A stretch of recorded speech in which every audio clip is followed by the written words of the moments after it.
Y yo creo que nunca dejar de hacer lo que uno quiere, o como en mi caso, que digamos no estaba yo convencido de que podría hacerlo, ¿no?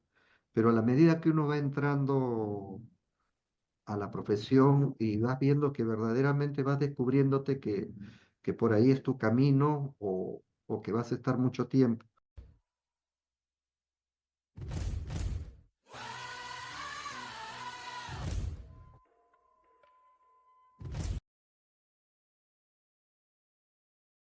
Muy buenos días, buenas tardes, buenas noches del lugar que ustedes nos estén viendo. Estamos en una nueva entrevista más en cine peruano y esta vez tenemos a un gran invitado, a Víctor Prado.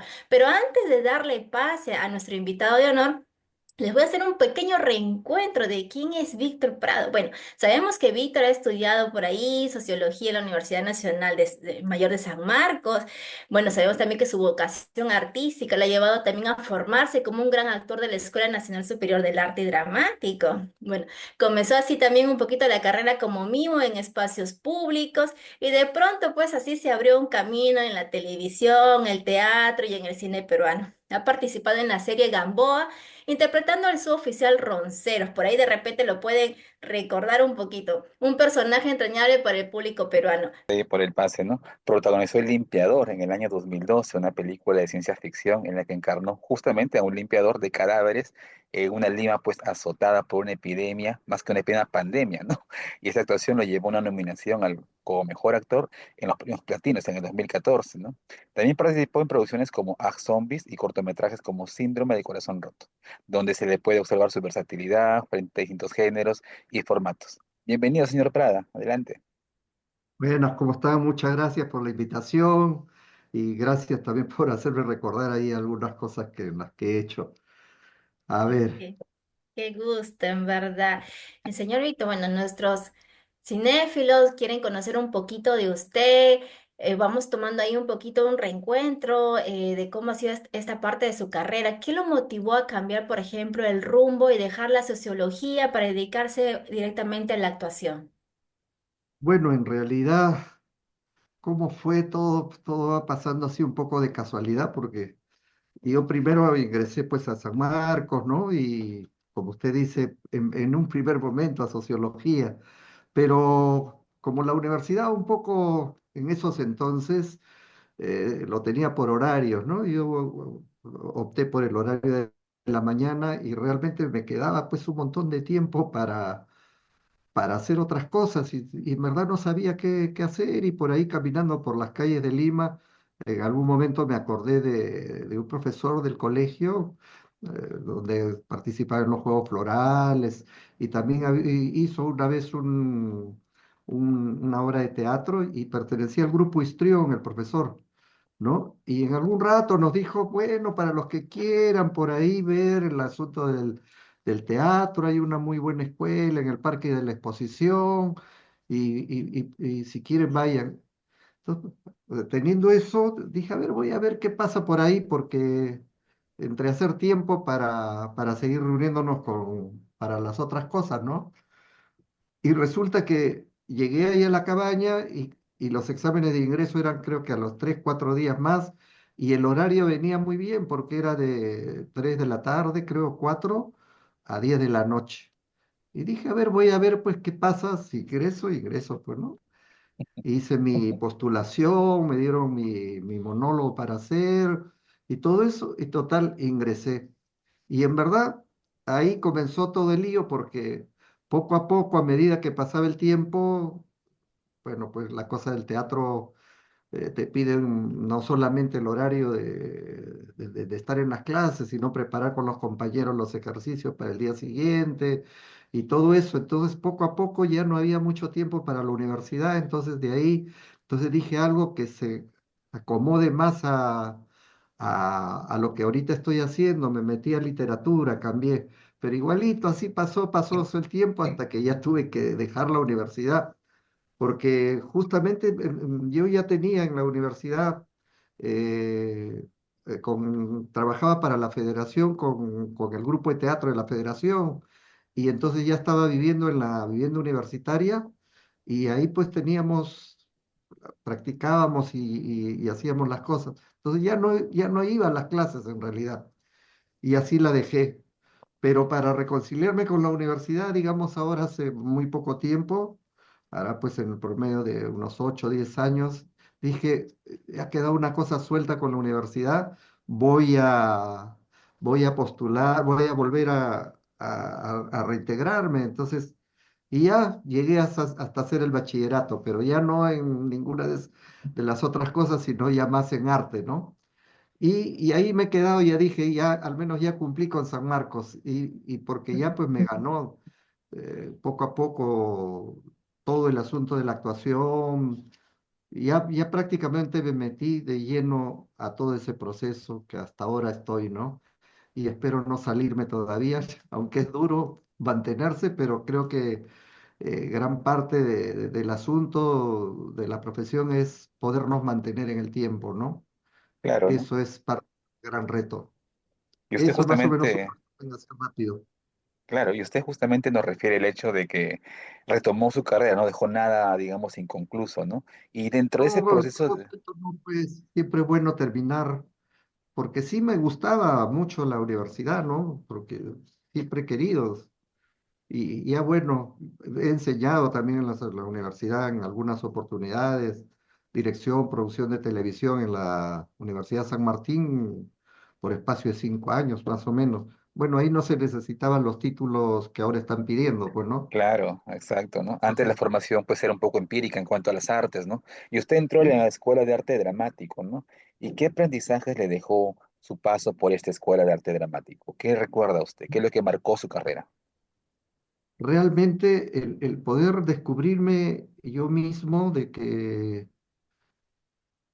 podría ser un actor que poco a poco comencé a encontrar cosas que me hacían actuar cada vez más y no depender tanto de que si me van a llamar o no, no, sino también uno mismo buscar sus propios trabajos, sus propias producciones, ¿no? Entonces comenzamos un poco comenzando a actuar en las calles, que en ese momento también seguir a Jorge Acuña, de lo que hacía sus cosas en las plazas, y optamos como jóvenes a pasearnos por todo, casi el Perú, llevando pues espectáculos, ¿no? Y después ahí presentando también programas porque resultó que un profesor de nosotros en la escuela era director del Canal 7 cuando era Ministerio de Educación hace tiempo, ¿no? Y en algún momento le dije, pues profesor, podemos presentarle, hay algunos programas para niños, para hacer cosas. Ya, pues presenta tu proyecto. Y lo hicimos y ahí un poco también comenzó mi vida en la televisión a nivel de, no tanto de actuar, sino de producir, dirigir, ¿no? Paralelo a las actuaciones que siempre se hacían, ¿no? De ahí entré al Teatro Nacional Popular, terminando la escuela, que fue pues en la época de Velasco justamente, que se dio, en verdad, pese a ser un gobierno militar, ¿no? Que uno dice, pucha, que se va, ha sido uno de los gobiernos ¿cómo se llama? Se dedicó un montón a la cultura, a nivel del teatro, la danza, edición de libros. Claro, la directora del Instituto de Cultura, que era en ese entonces lo que es ahora el ministerio, era Marta Hildebrand.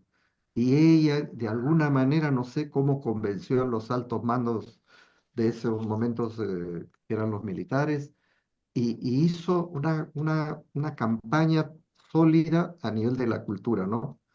Y se creó el Teatro Nacional Popular, que era un elenco de jóvenes, éramos pagados, éramos con una mensualidad, y nuestra tarea era difundir el teatro a nivel de los barrios marginales, los pueblos jóvenes, como se llamaba, colegios, parroquias, y, y hacer los montajes en el Teatro en la Cabaña. Ahí hemos estado buen tiempo, hasta que después, yo siempre me gustó este asunto de la televisión, me llamaron para el Canal 7 para dirigir ahí un programa de niños que justamente todavía estamos, ya todavía seguíamos con el gobierno militar, y en la televisión se iba a hacer una especie Plaza Sésamo, era el proyecto muy grande, que quedó trunco porque ya pues se cortó el asunto del gobierno militar, ¿no? Y ya no se logró hacer. Pero yo ahí ya estaba, ¿cómo se llama?, metido en la televisión y en el teatro, ¿no? Y ahí en el Canal 7 llegó pues un director muy famoso de esos entonces que había trabajado en Canal 4, Canal 5, dirigiendo Simplemente María, Natacha, todas las novelas famosas, que era Carlos Barros Porras.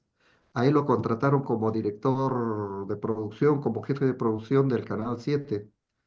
Y estuve trabajando con él mucho tiempo, pues ahí en las producciones, que llegó la televisión a color, todas esas cosas, y ahí estuve. Y ya lo llamaron nuevamente a Carlos R. Porras al Canal 4 y seguimos trabajando en el 7. Y en una de esas, de un tiempito, me llama, me dice, tengo algo muy importante para ti. Ah, ya, ¿qué cosa es? Ven que tienes que hacer un personaje acá que ayudes a, a una cosa, un comediante muy famoso. Y me presentó a Tulio. Pero yo le digo, yo no sé hacer esas cosas, yo no trabajo de la manera cómica. Más estaba ya trabajando con el teatro de la Universidad Católica en ese entonces, ¿no? Entonces, había pues cierto roche en esos entonces de hacer programas cómicos y todo eso, y yo no quería salir con mi cara. Me dijo, tú sal como quieras, pero y le puse la condición, pero bueno, yo me disfrazo como sea, y lo otro es que quisiera dirigir. Claro que eso siempre me interesó, ¿no? Me dijo, sí, sí, sí, vas a tener un programa con un piloto, vas a trabajar con Lola Vilar para hacerse. Y así un poco volví y ya comencé a entrar pues al asunto de la televisión comercial, ¿no? Y de ahí ya me llamaron, el programa tuvo lo de Camotillo, el Titerío, que hacía yo lo del piquichón, el sobón de este candidato presidencial. Y eso me sirvió también para que me compren prácticamente en el Canal 5. Había esa guerra de los canales, pues que se Claro, esos llevaban pases, ¿no? siempre a alguien para desequilibrar el elenco del adversario. Te Bueno, y ofrecían yo algo, ¿no? igualito aproveché también allá a decirle sí, ya yo estoy acá, pero también igual quiero dirigir, ¿no? Y Alberto Terry, que era el gerente de producción, ya dijo, sí, está bien. Y ahí me tuvieron sin hacer nada, como también era parte del, Los congelaba en esa época, pues no se los claro, de la llamaba, los congeladora que era, congelaban ¿no? ahí. Pero yo ya sabía que podía pasar eso, pero sí me interesaba de alguna manera, porque en ese momento el Canal 5 estaba pues produciendo más cosas, ¿no? Y, y por suerte, porque yo a la vez también trabajaba en paralelo en el Centro de Teleeducación de la Católica, donde ya estábamos haciendo programas este, tipo ficción, claro, un poco más relacionado con la literatura peruana, ¿no? Habíamos ya adaptado un montón de obras y yo tenía ya mis videos. Y, el señor Terris le dio a Lucho Llosa los videos que había corregido, que había hecho, ¿no?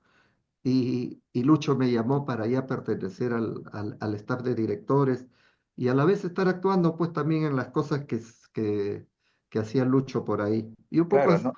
Y eso es, dígame, ¿cómo llegó a Gamboa usted? Por ejemplo, Ronceros, claro, ¿cómo consigue ese es un poco personaje? por eso, porque ya conocía a Lucho Llosa, y yo ya estaba un poco en el proceso de staff de directores, ¿no?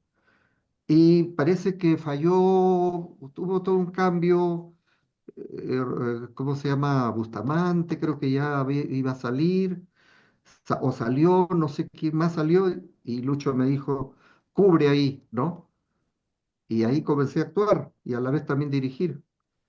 Bueno, son las circunstancias que siempre pasan en la televisión, pues alguien falla o se cambia o lo mandan al otro canal y se van cubriendo. Y así entré a Gamboa. También todo medio de casualidad, todo, ¿no? Pero como el quien dice, hay que estar pues en el momento justo a veces donde las oportunidades pasan.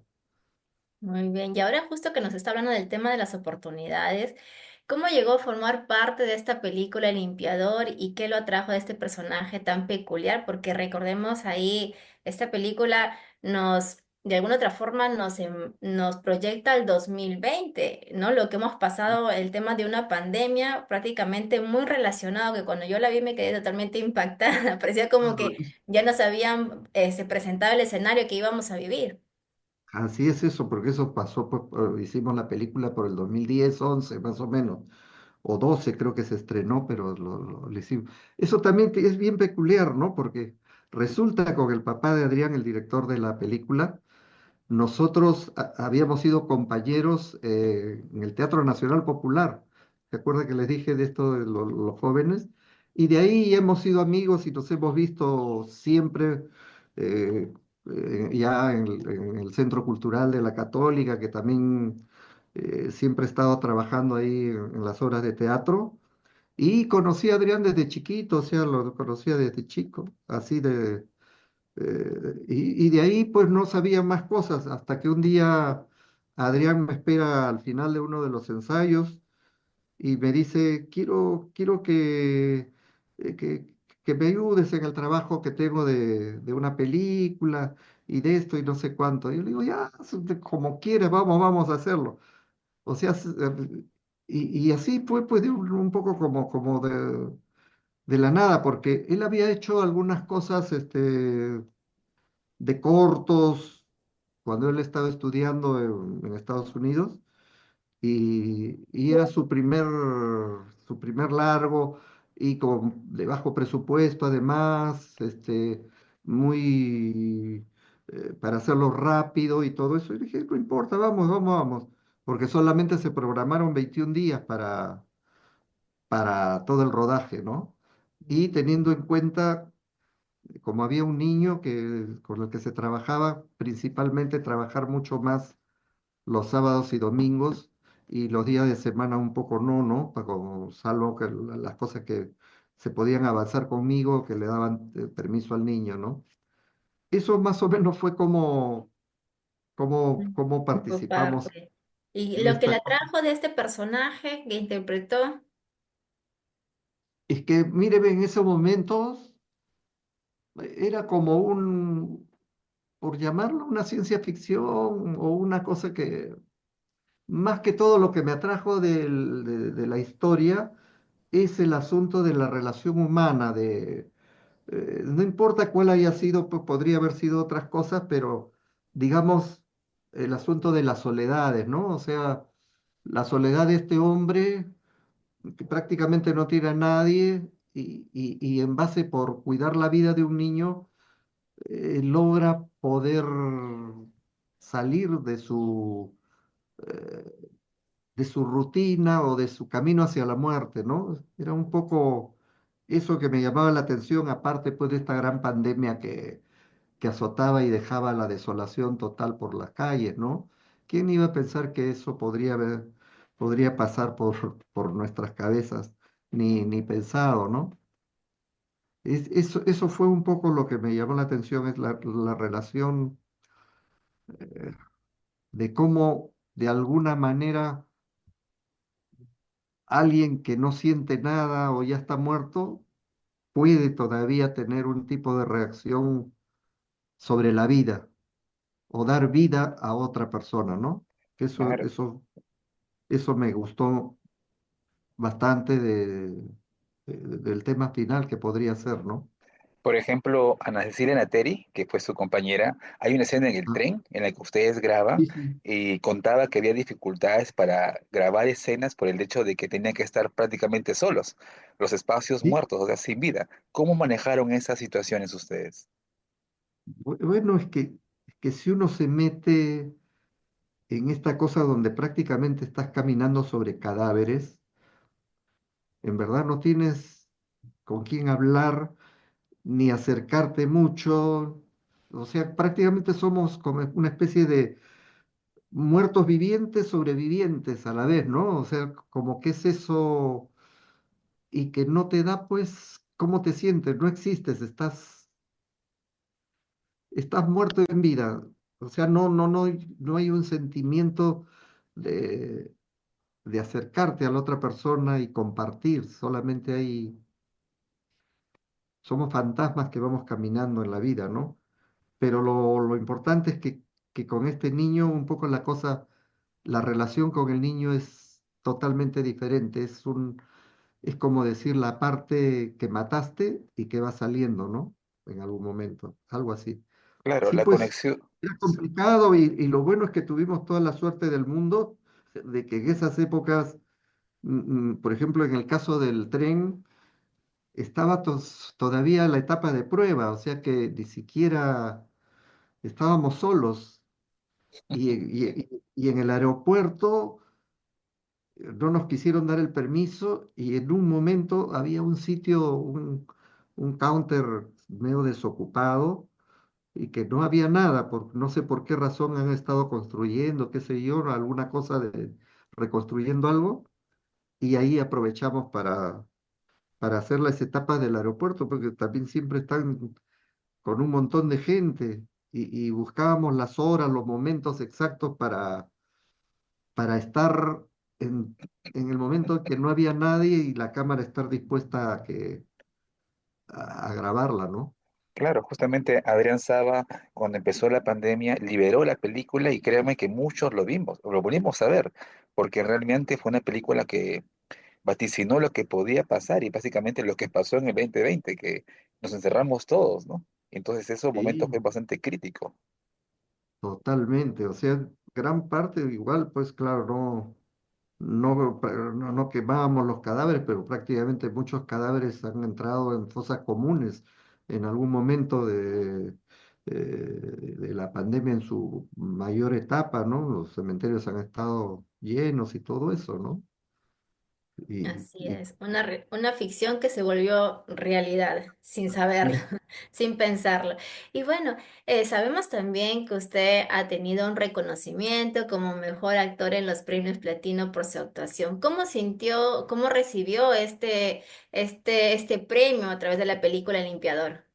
bueno, la verdad que un poco uno no va creyendo las cosas, pues hasta que no estás ahí en el momento compartiendo con las grandes estrellas, porque todos los que estaban ahí eran estrellas, este, inclusive en algún momento después con Darín, que él no fue a los premios Platino, pero lo encontré después en el Festival de San Sebastián, ese tipo de cosas, ¿no? O sea que no, es ya sentirse honrado, en verdad, que te hayan Nominado. nado a eso, ¿no? Con Derbez tomando desayuno en algún momento del hotel donde estábamos juntos, y paseando con el español por todo Panamá, caminando como si fuéramos amigos de toda la vida, ¿no? Porque en verdad nosotros los actores eh, a veces somos personas comunes y silvestres como todos, ¿no? Por ahí hay excepciones de algunos que se la dan de estrellas, ¿no? Y bueno, aparte pueden ser estrellas también, ¿no? Pero digamos, las estrellas, como le digo, Darín, un tipo totalmente cotidiano como uno, ¿no? Igual el español y todo eso. Y Derbez también compartiendo con su familia ahí el desayuno conmigo, con el resto. No, no es claro, esto siempre da pues como que es una estela de cierta imaginación, protección que a veces impide que alguien se acerque a alguien, ¿no? Pero, pero en verdad, la mayoría de los actores somos así cotidianos, ¿no? Claro, ¿no? Dígame, hay muchos cinéfilos que nos siguen y nos preguntan a veces cómo iniciar una carrera de actor o cómo arriesgar o dar el siguiente paso si a veces no hay muchas oportunidades. ¿Qué sugiere usted a estos seguidores? ¿Qué les podría decir?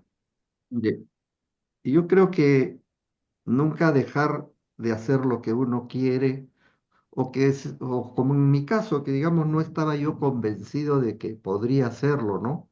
Pero a la medida que uno va entrando a la profesión y vas viendo que verdaderamente vas descubriéndote que por ahí es tu camino, o que vas a estar mucho tiempo. Lo que sí siempre, de hecho, no se va a ganar plata, o sea, nunca hay que pensar en eso.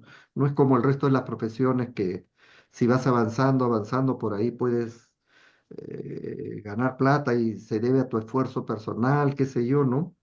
O te vas especializando. El problema de la actuación tiene sus ingredientes un poco complicados, porque a veces puede ser un excelente actor, pero no necesariamente los directores o productores, y más en un medio como el nuestro eh, que, que no es una industria, entonces a veces no te llaman y eso tampoco te puede herir ni resentir, porque así es, pues, o sea, no siempre te van a necesitar.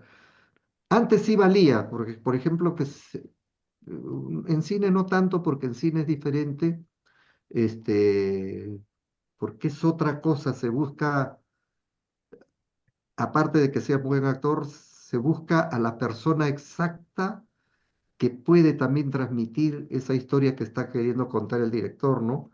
Pero antes en teatro, en la misma televisión, prácticamente te llamaban de frente, ¿no? Porque eras tal persona. Y no importa que si el personaje no estuviera esto, en el teatro lo caracterizabas y lo hacías, ¿no?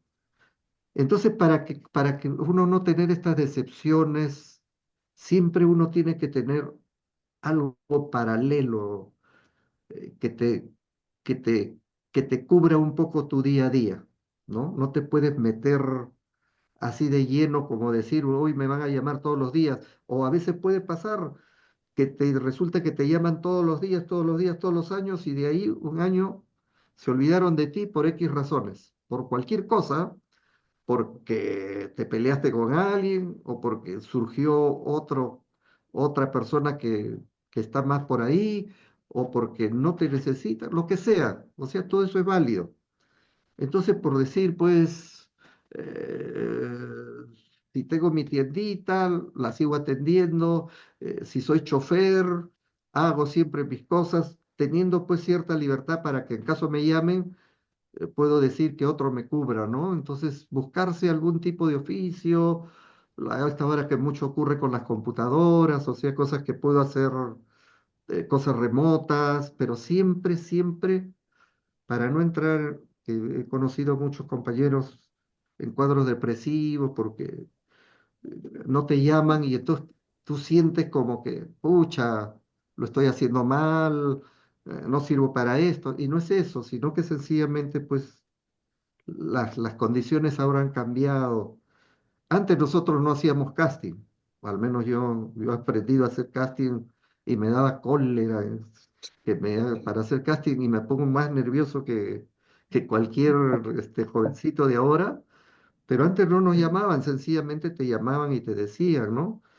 Pero ahora es prácticamente ya, y como ocurre, por ejemplo, en Estados Unidos y en todas las ciudades del mundo donde hay industria del cine, hasta el primerísimo actor a veces hace casting con otros primerísimos actores, actrices, ¿no? Entonces es normal. Y, y claro, ellos ya tienen su plata juntada. Entonces, si no te llaman, no importa. Tienes otra cosa. Por eso es que siempre es importante, creo, que tener algo bajo la manga.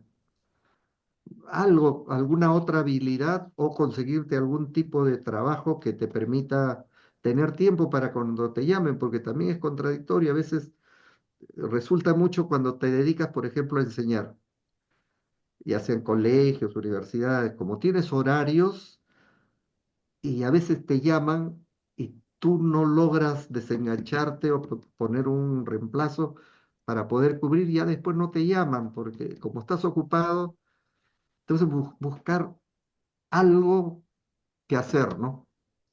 Algo Perfecto. que te dé algo de renta que al menos te sirve para tus pasajes, tu comida, y bueno, y si ganas plata de forma paralela más que a la actuación, también vale.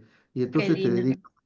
Qué buen mensaje que nos está dejando, en verdad. Eso de que tenemos que tener ambas opciones hasta que nuestros sueños realmente sean rentables ¿No? económicamente, Porque ¿no? Y inclusive, por más rentables que sean nuestros sueños, siempre algo puede pasar, hay que porque tener. Exacto, un plan B, como se dice. Y bueno, Sí. tomando en cuenta esto, cuéntenos en qué proyectos se está trabajando últimamente. ¿Algo especial, algo que de repente ya se Ahorita viene? justo el 19 de junio, estrenamos en el Teatro Municipal de Surco, que está ahí en el Parque de la Amistad, una obra de teatro que se llama Esposada. Ahí comparto con Marisol Aguirre, algo que tiene que ver con todo este asunto del maltrato a la mujer, la concientización de que mi propia mujer también tome conciencia de este maltrato, de estas cosas a nivel de relación de pareja. Entonces ahí vamos a estar solo 10 días a partir del 19 de junio. Es un teatro muy bonito, es un teatro nuevo y vamos a estar ahí los 10 días, todos los días, ahí en el Teatro Municipal de Surco, que está ahí, lo han construido ahí dentro del mismo Parque de la Amistad.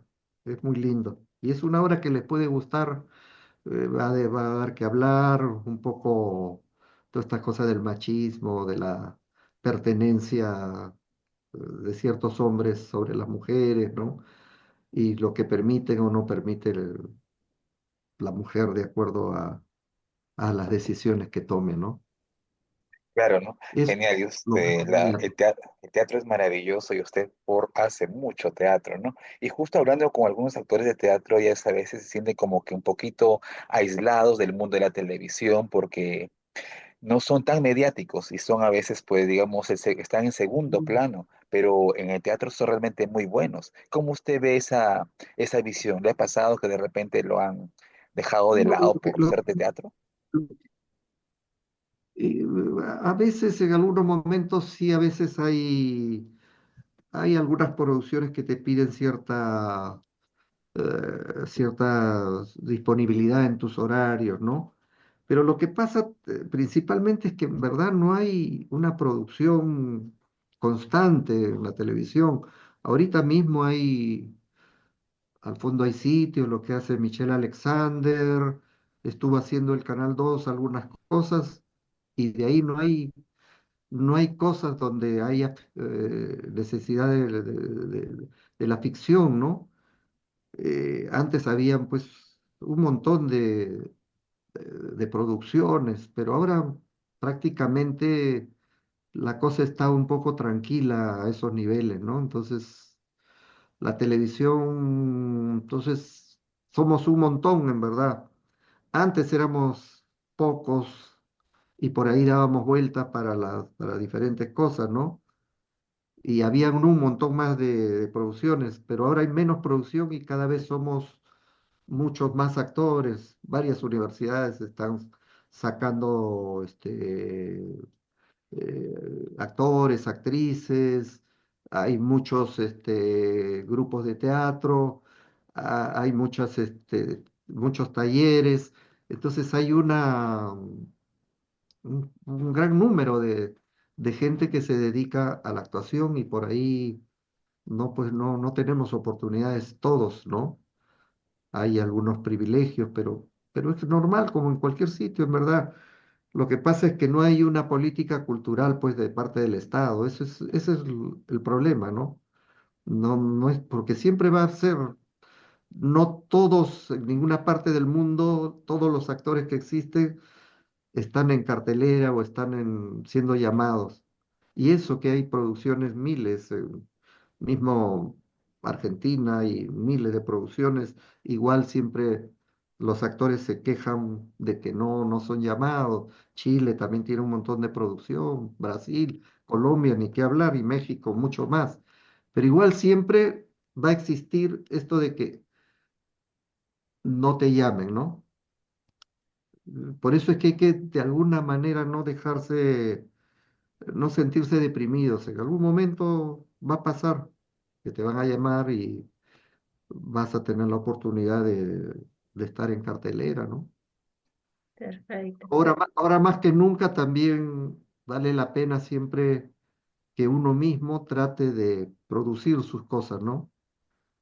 El teatro en verdad es una vitrina para que te vengan a ver los productores, los directores, ¿no? De los proyectos de televisivos o de cine, ¿no? Entonces, eso sí lo puedes manejar. O sea, sí, eso puedes hacer juntándote con compañeros, presentas un proyecto en alguna salita, no es necesario ir a ningún teatro.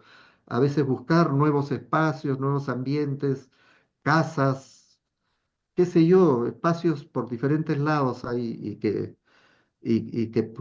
pueden servir de vitrina, sobre todo de vitrina para entrar al medio, ¿no? Al medio ya de producción que te dé un cierto dinero, ¿no? Porque el teatro igual nunca te va a dar dinero para vivir, ¿no? Ya antes había compañías, ahora ya muy poco, todos estamos casi a las justas en la sobrevivencia del teatro. Por falta de una política cultural, pues, porque es que se hace teatro acá en Lima y en otros países estrenas en una ciudad, en tu ciudad natal, y de ahí tienes para recorrer casi un año en todas las otras provincias o estados de tu país, ¿no?